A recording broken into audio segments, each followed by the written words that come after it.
when we talk about issues, some of the major issues facing us, there is another issue that as adults, as parents, as responsible people, we cannot continue to avoid. And that is, there is nothing more important than leaving our planet healthy for our kids.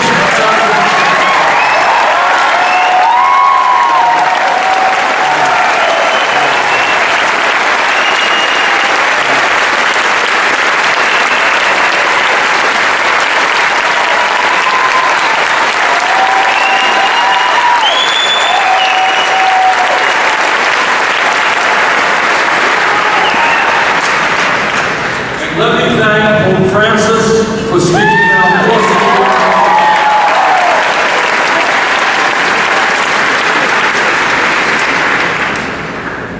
The debate is over.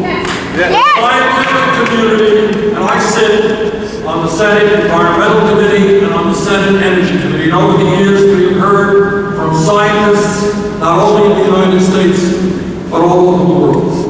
And what they tell us in an almost unanimous voice, climate change is real, climate change is caused by human activity, climate change is already causing devastating problems in our country and around the world, and you need look no further than the water situation in California or the heat wave in Pakistan. And what the scientists are telling us is that we have a very small window of opportunity to transform our energy system away from fossil fuel into energy efficiency and sustainable energy.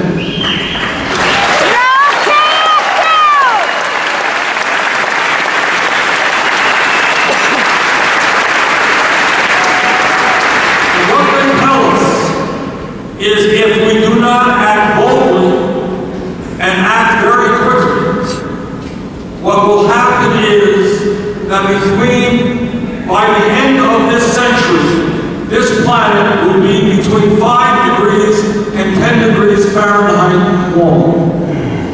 That is catastrophic. That will mean more drought, more floods, more extreme weather disturbances, more acidification of the ocean with all of those consequences, more rising sea levels to flood coastal nations and coastal cities.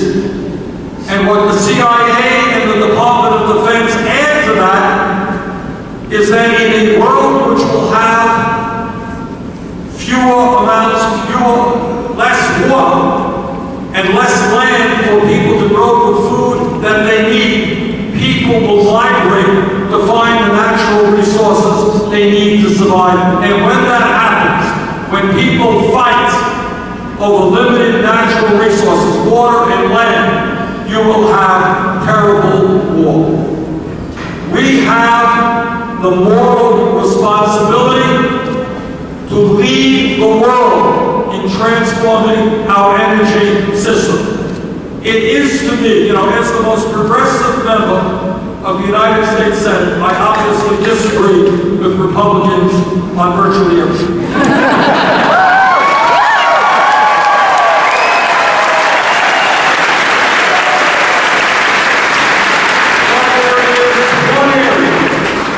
Which goes beyond disagreement. There is an area which becomes literally an international embarrassment.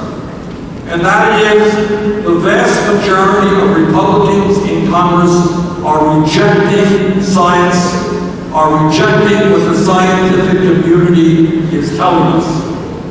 And I will tell you why they are doing that. It is not because they don't listen or hear the scientists. It is because if they stand up and say we have got to do something about climate change, the Koch brothers and the big energy companies will pull the plug.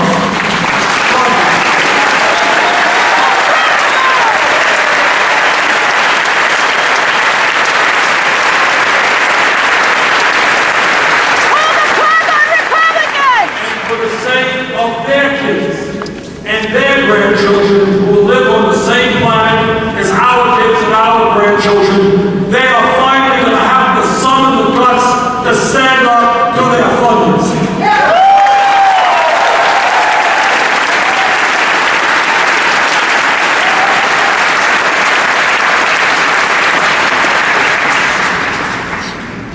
When we talk about the United States' position in the international community, it's clear that we as a nation do some really good things and other countries learn from us, but it is imperative for us to learn from other countries.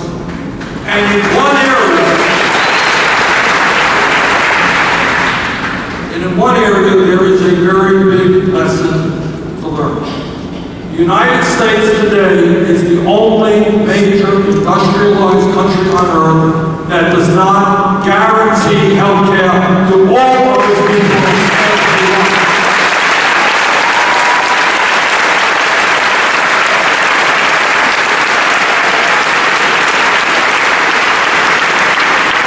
Yes, the Affordable Care Act has made some good progress, but still, 35 million Americans today have zero health insurance, and many of you in this room are underinsured with high deductibles and high copays.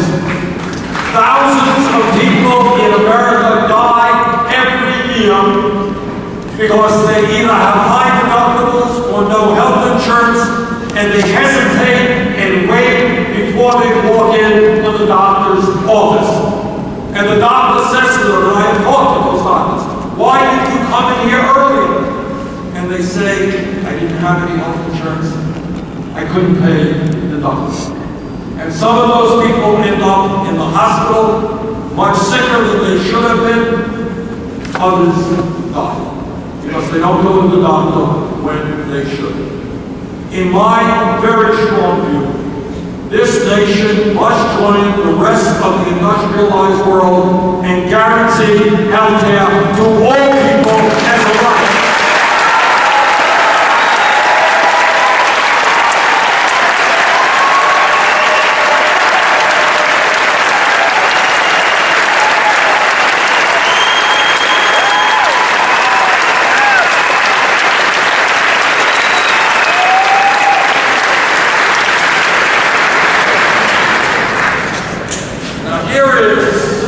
Absurdity of our current dysfunctional system.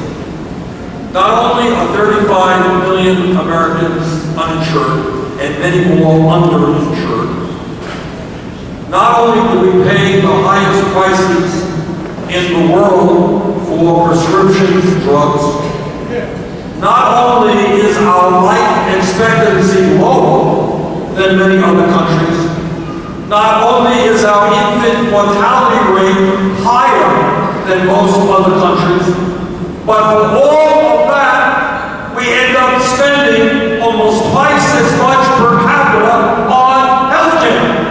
That makes no sense to me. So what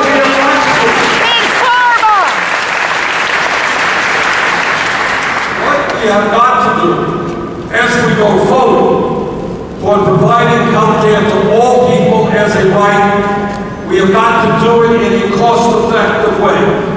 And the way to do it, in my view, is through a Medicare for all single-payer program.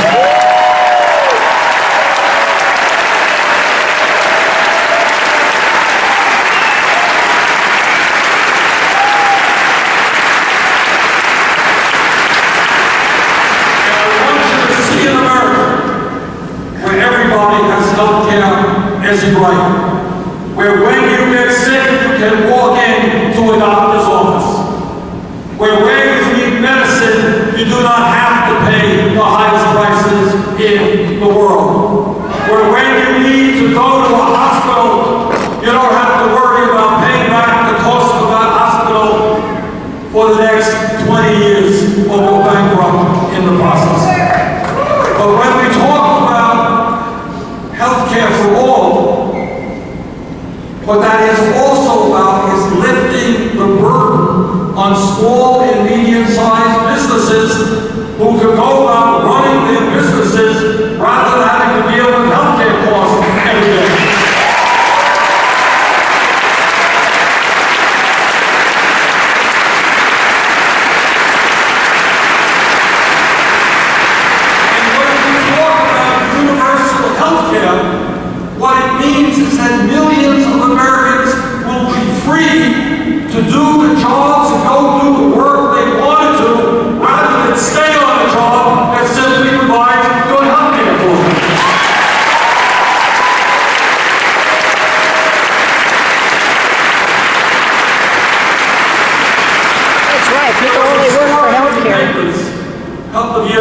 about a guy, I think he was in his 50s, and he decided to re-enter the military. He had been in the military, he was going to re-enter the military. Somebody said to him, oh, you're 50 years of age, why are you re-entering the military?